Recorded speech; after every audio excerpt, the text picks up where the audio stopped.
그지? 조금만 보고 합격하는 거.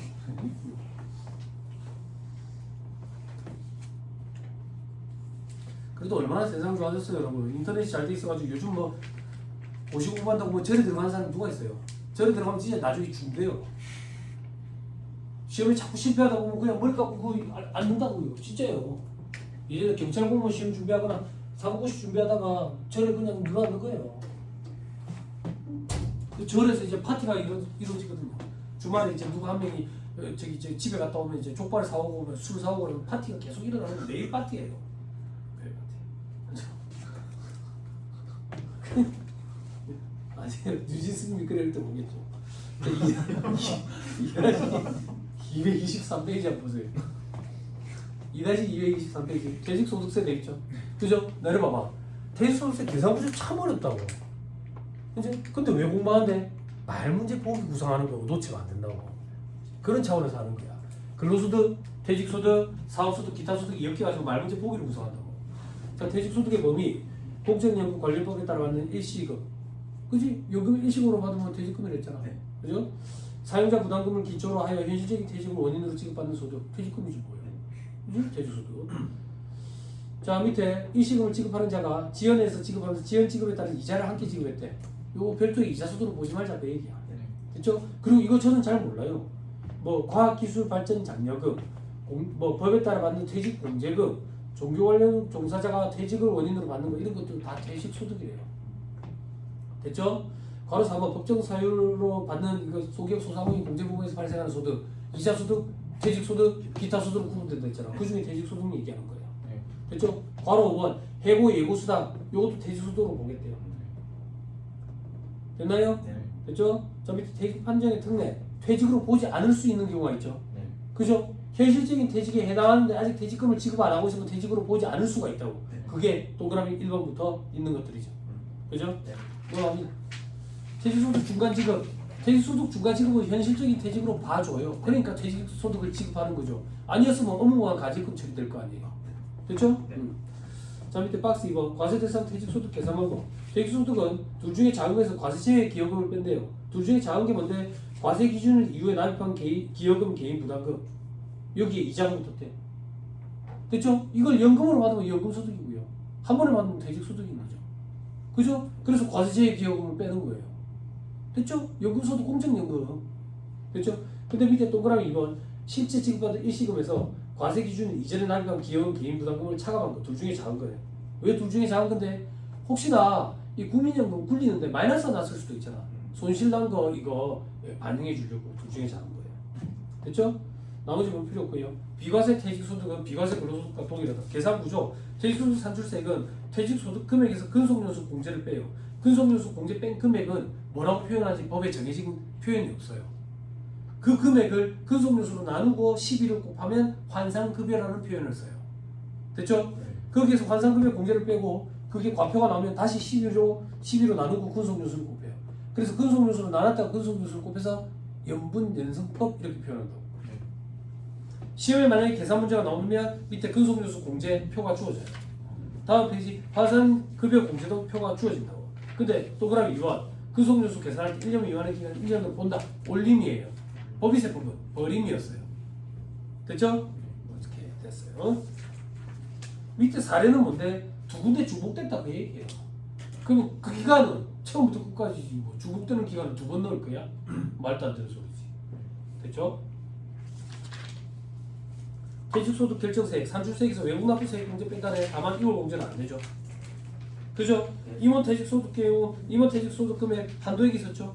그죠? 한도까지만 퇴직소득으로 보고 한도를 초과한 건 근로소득으로 본다 했죠. 그죠? 그 한도 계산 산식이 3배수에서 2배수로 바뀌었다 했죠. 언제? 2020년을 기점으로. 근데 이 한도 규정은 2012년에 생겼댔어요. 그죠? 그 한도 규정이 생기기 전에는 소급 적용 안 하니까 2011년 말까지 근속했기 때문에 받는 퇴직금에 대해서는 한도 규정은 안 되고요. 2012년 1월 1일부터 2019년 말까지 근속했기 때문에 받는 퇴직금에 대해서는 한도 3배수 곱한 걸 비교하고요. 그 이후에는 2배수 곱한 걸 비교한다. 됐지요? 네. 다음 페이지. 제일 밑에 박스 2번 근로소득으로 보는 금액. 이번 퇴직금 받은 거에서 2012년 말에 퇴직했다고 봤을 때 가정했을 때 받는 퇴직금. 요거는 한도 규정을 안 갖다 대니까 그 금액과 한도액을 비교하지. 네.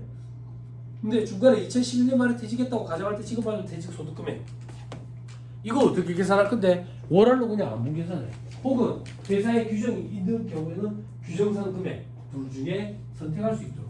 왜? 2012년에 퇴직금, 임원 퇴직금 한도 규정이 생길 거라고 2011년 말에 이미 다 알고 있었다고, 기대를 하고 있었다고.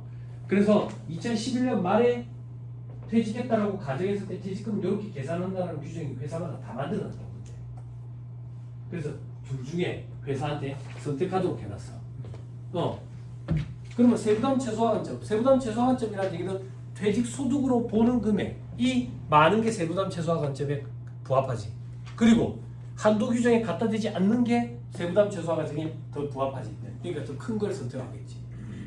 됐죠? 오케이. 됐습니다. 그럼 퇴직 소득 수입 시기. 퇴직을 한 날. 그죠? 혹은 소득을 받는 날. 다음 퇴직 소득 과세 방법. 퇴직 소득은 원천 징수한다. 그래서 퇴직했을 때 끝난 거예요, 그걸로. 세금 신고하고 이런 게 없다고. 원천 징수 과세 문제 종결됐으니까. 왜? 분류 과세. 됐죠? 네. 됐죠? 나머지 볼 필요 없고요. 저 밑에 확정 신고. 확정 신고하는 게 원칙인데 퇴직 소득만 있는 경우에는 확정 신고 안 한다. 됐죠? 타소득이 있으면요 합산은 안 되잖아. 타소득이 종합소득이니까. 네.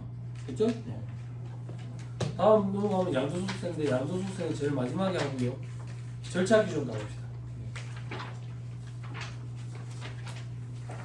2-282페이지.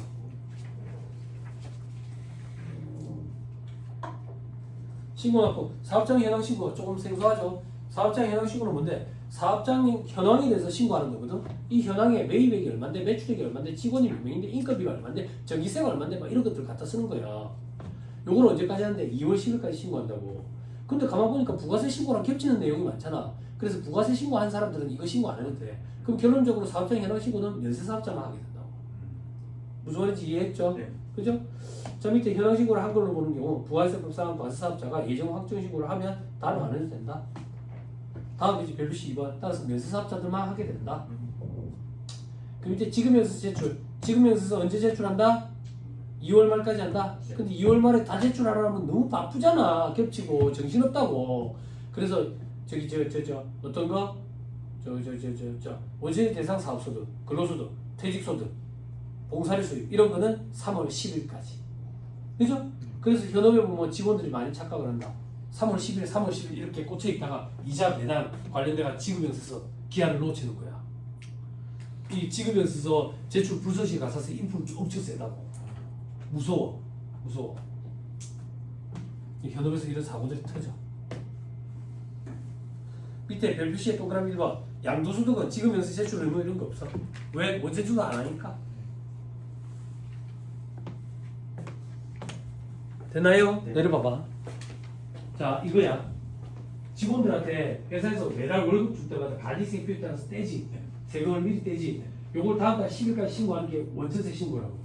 그때 작성하는 서식이 원천징수 이행상한 신고서야. 그지? 매달 얼마씩 뗐다고. 이 매달 얼마씩 뗀 걸 연간 기준으로 집계해서 국세청에서 한번 다시 보내달래. 그래서 그걸 지급명세서라고 해요. 직원한테 1년 동안에 요 금액을 지급했다. 됐어요? 그리고 직원한테도 그걸 줘야 돼. 그게 직원 입장에서는 원천징수한 영수증이에요. 원천징수 영수증.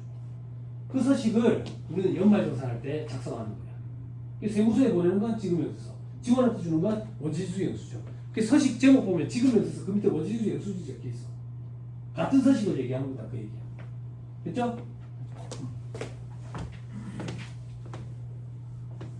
됐나요? 자, 그다음 종합퇴직 양도소득 과표 확정신고 5월 말까지 한다. 사망하는 경우에는 상속세 신고랑 같이 한다. 그러니까 6개월. 이민 가는 경우에는 출국일 전날까지 신고하래. 출국일에 다음 날부터 비거주자인데 출국일에 소득이 있으면 어떻게 할 거냐 이거야.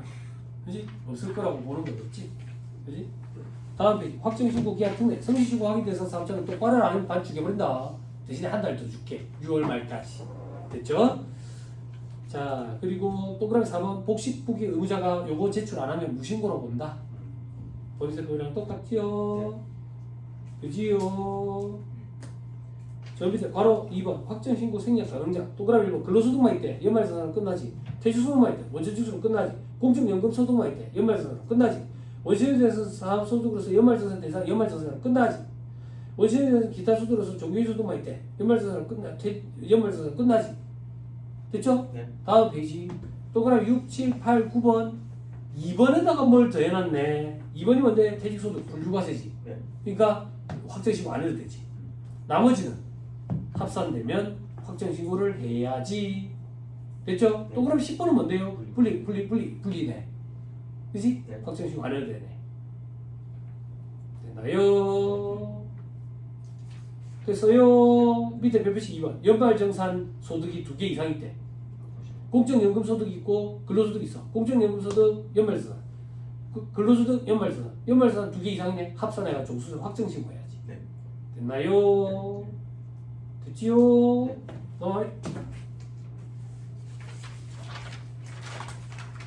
납부 신고할 때 같이 납부. 분납 1,000만원을 초과할 때 2개월 내에 분납 가능하다. 됐죠? 물납 규정은 없다. 결정 방법 이런 거 보지 마. 이런 거 실무에서는 중요한데 우리 시험에는 관심 없다. 2-290페이지 성실신고 확인제도. 해당 과세기간의 수익금액 기준이다. 직전 연도가 아니라 해당 과세기간의 수익금액 기준. 유형자산 양도하면서 발생한 수익금액은 제외한다. 됐죠? 업종별로 법에 정한 금액 이상 뭐 5억, 7억 5천, 15억 이런 게 있다. 성실신고 확인서 작성자는 세무사 등. 그죠? 6월 말까지 신고할 수 있고 의료비, 교육비, 월세 세액공제 받을 수 있다. 제출하면 세액공제 60% 해주는 한도는 120만원, 수수료 200만원부터 책정해서 청구하면 된다.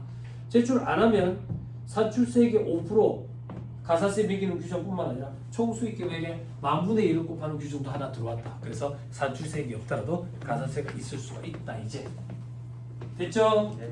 비거주에 대한 과세 방법은 2차 때 눈물을 흘리면서 공부하게 된다. 다 했다.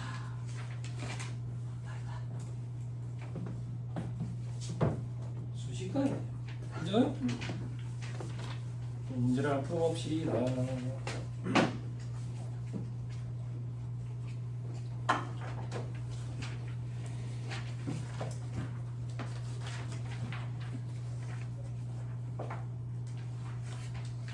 그런 상담도 있더라. 와, 진짜 착한 사람 많대. 상담 문의가 왔는데 친구가 그 대사관에 일을 한대. 대사관에 일을 해가지고 종소세 신고를 자기가 직접 대신 좀 해줘야 되는 상황이 됐는데 이거 저 원천지수 저기 이행상환 신고서 아니면 종소세 신고하고 나면 소득금액 증명원 이거 언제부터 뗄 수 있나요? 그러더라고. 그리고 왜 대출 받을 거예요? 그러니까 아니 어디 뭐 기관에 제출할 일이 있어가지고요. 우리 종소세 신고 언제까지 해요? 5월 말까지 하죠. 그 종소세 신고하면 내 소득금액이 얼마인지 신고하게 되거든. 그 소득금액 국세청에서 인정된 소득금액 이 소득금액 증명원이라는 서류가 있어. 그걸 이제 대출 받는다든지 어디에 뭐 할 때 이렇게 필요할 경우가 있거든. 7월 돼야 될 수 있어. 7월 돼야 될 수 있다고. 그럼 그 전에 필요한 경우에는 어떻게 하는데요? 회계 사무실에 세무사가 직접 작성해주고 세무사 도장이 들어가는 거예요. 이제 책임이 세무사한테 가는 거지. 근데 회계 사무실에 맡기는 데가 아니면 지가 알아서 종소세 신고서를 가지고 그걸로 좀 가름할 수 있는지 뭐 지가 그걸 알아봐야 돼. 7월 돼야 될 수 있어. 7월. 근데 보통 대출 관련돼 가지고 이번에 소득이 좀 많았어 가지고 종소세 신고하고 나면 대출 한도가 늘어나겠지. 7월이나 돼야 될 수 있어. 그렇게 생각하게. 자, 4-203페이지. 따끈한 거 있죠? 그죠? 틀린 소리를 골라라.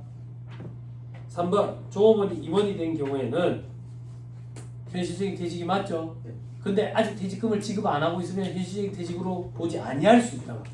됐지요? 네.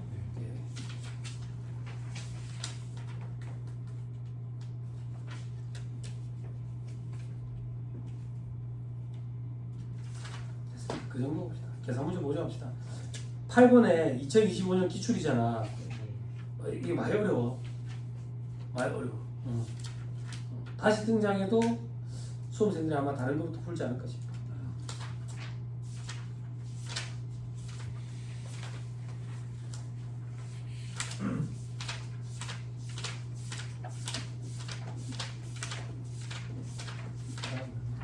4-285페이지.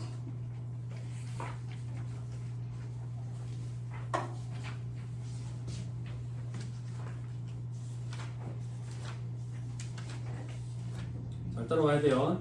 좀 많아. 1번에 틀린 소리 골라라. 5번이 틀렸어요. 모든 개인과 법인은 직전연도 실적 기준과 중간 연합 기간 중에서 선택할 수 있다. 아니야. 그지? 법인은 선택할 수 있지만 개인은 원칙이 있고 예외가 있었어요. 2번에 틀린 소리 골라라. 1번이 틀렸어. 토지 등 매매 차익 예정 신고 납부를 한 부동산 매매업자는 중간 연합이 있어요. 있어요. 3번에 틀린 소리 골라라. 2번이 틀렸어요. 법인세 과표를 경정하는 경우 법인세법에 따라 처분되는 배당, 상여, 기타 소득은 법인에게 소득금의 변동통지서를 발송한 날에 지급한 것으로 봐 소득세를 원칙 징수한다. 소득금의 변동통지서 수령일이야. 받은 날. 지금 오답보기 반복되니까 오답보기 위주로 보려고 제가 체크해 온 거야. 그렇죠? 6번 틀린 소리를 골라라. 3번이 틀렸어요. 반기납부 특례 승인받은 원천징수 의무자는 근로소득 법인세법상 소득 처분된 배당 및 기타 소득에 대한 원천징수 세액을 반기 마지막 달에 다음 달 10일까지 납부할 수 있다. 소득 처분된 금액은 안 된다고. 반기납부 특례 적용 못 받아. 됐죠? 7번 1번이 틀렸어요. 법인세 과표를 경정하는 경우 법인세법에 따라 처분되는 상여는 경정의 대상이 되는 사업년도 중 근로를 제공받은 날에 근로소득을 지급한 것으로 보아 경정이 세무조사라고 생각하면 된다 했어요. 소득금의 변동 통지서 수령일이라 했다. 됐죠? 8번 틀린 수를 골라라. 5번이 틀렸어요. 계약의 위약으로 인해서 계약금이 위약금으로 대체되는 경우는 대체되는 시점에 원천징수 대체될 때 원천징수 못해. 어떻게 해? 통장 안에 있는데 안 그래? 피킹을 할 거야? 말도 안 되는 소리. 9번 틀린 소리를 골라라. 5번이 틀렸어요. 공사료 원천징수 세율은 5%야. 됐죠? 10번 틀린 소리를 골라라. 2번이 틀렸어요.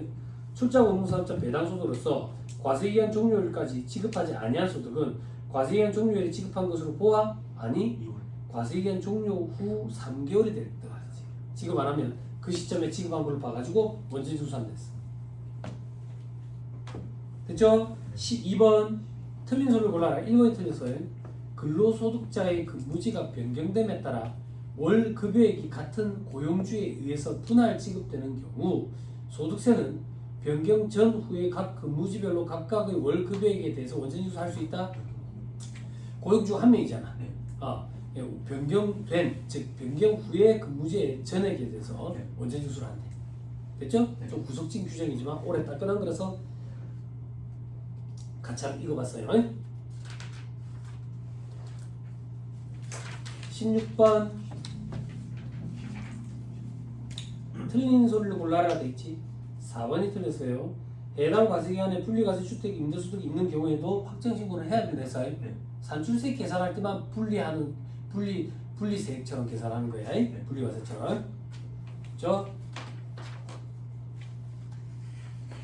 됐어요. 나머지는 보지 마세요. 나머지는 외국법인, 비거주자, 그리고 추계와 관련된 것들이에요. 11절은 농업기업 과세 특례라서 볼 거 없고요.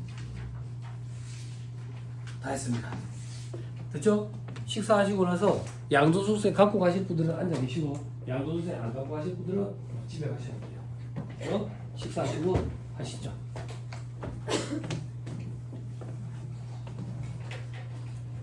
1시 40분에 합시다. 식사하시고.